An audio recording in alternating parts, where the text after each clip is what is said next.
સુરતમાં પ્રદૂષિત પાણીના જોખમને ટાળવા મનપા તંત્ર હાઈ એલર્ટ પર દરરોજ 500 પાણીના નમૂનાનું લેબોરેટરી પરીક્ષણ કરાશે. મધ્યપ્રદેશના ઇન્દોરમાં પ્રદૂષિત પાણીના સેવનથી સૌથી વધુ નાગરિકો બીમાર પડવાની ગંભીર ઘટના બનતા સુરત મહાનગરપાલિકાનું વહીવટીતંત્ર સફાળું જાગ્યું છે. સુરત શહેરમાં પણ આવી કોઈ દુર્ઘટના ન સર્જાય અને જળજન્ય રોગચાળો ફાટી ન નીકળે તે હેતુથી મહાનગરપાલિકાના આરોગ્ય વિભાગે સાવચેતીના ભાગરૂપે તાત્કાલિક અસરથી તમામ તૈયારીઓ આરંભી દીધી છે.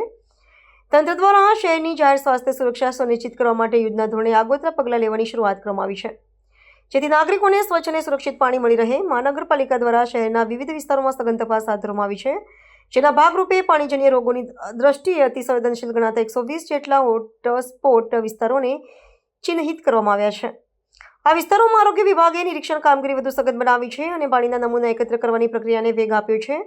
પીવાના પાણીની પાઇપલાઇનમાં કોઈ ભંગાણ કે ગટરના પાણીનું મિશ્રણ ન થાય તે બાબતે ઇજનેરી વિભાગ અને આરોગ્ય વિભાગ સંકલન સાધીને કામગીરી કરી રહ્યા છે.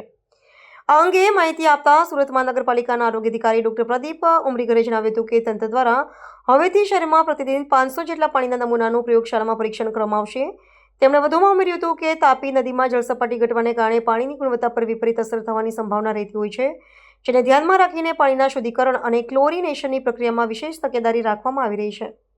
આપણે જાણીએ છીએ હમણાં છેલ્લા એક અઠવાડિયા 10 દિવસ પહેલાં ઇન્દોર અને ત્યાર પછી 2-3 દિવસ પહેલાં ગાંધીનગર ત્યાં આપણને પાણીજન્ય રોગચાળાના આઉટબ્રેક જોવા મળ્યા અને એના કારણે ગુજરાત સરકાર ખૂબ જ સેન્સિટિવ છે.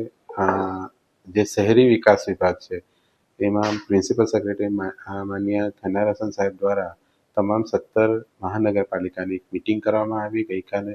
એની અંદર આવા કોઈ પણ જગ્યાએ ગંદુ પાણી આવે, કોન્ટામિનેશનની ફરિયાદ આવશે તો એ જગ્યા ઉપર તાત્કાલિક હાઇડ્રોલિક વિભાગની ટીમ દરેક નગરપાલિકાએ મોકલવાની છે અને ત્યાં લીકેજ દુરસ્તીની કામગીરી તાત્કાલિક કરવાની છે. સાથે સાથે ઓલ્ટરનેટ પાણીનો સપ્લાય આપવાનો છે અને એ ઉપરાંત વધારે પ્રમાણમાં સેમ્પલ લેવાના છે.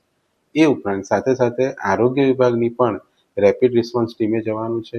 કેટલો વિસ્તાર અસરગ્રસ્ત છે, કેટલા કેસીસ છે આવા ઝાડા ઉલટી, ટાઇફોઇડ, કમળાના, એ શોધવાના છે અને એને સારવાર આપવાની છે.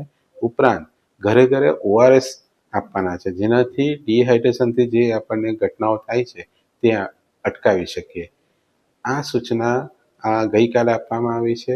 સુરત કોર્પોરેશન માનનીય મેયરશ્રી, માનનીય કમિશનર મેડમ, તેઓ દ્વારા અગાઉથી જ આ પ્રકારની આપણે કામગીરી કરવા માટેની સૂચના આપેલી હતી, જેની અંદર સુરત કોર્પોરેશનની અંદર રોજે રોજ હાઇડ્રોલિક વિભાગ દ્વારા પણ 300થી 400 જેટલા પાણીના નમૂના લેવામાં આવે છે, જેનાથી આપણે જાણી શકીએ છીએ કે કયા વિસ્તારની અંદર કોન્ટામિનેટેડ વોટર આવે છે અને ત્યાં આપણે સામેથી જઈ અને કામગીરી કરીએ છીએ. અને સાથે સાથે આરોગ્ય વિભાગ દ્વારા તમામ હોસ્પિટલ એટલે કે urban health centre, civil, SMIMER, Muskati hospital અને બીજા પ્રાઇવેટ હોસ્પિટલ એમાંથી આ રોગચાળાની માહિતી મેળવવામાં આવે છે અને એ જગ્યા ઉપર જઈ અને કોર્પોરેશનની રેપિડ રેસ્પોન્સ ટીમ દ્વારા બીજા કેસીસ છે કે નહીં અને બીજા શું કારણથી કેસ થયા છે એની તમામ કામગીરી હાથ ધરવામાં આવે છે.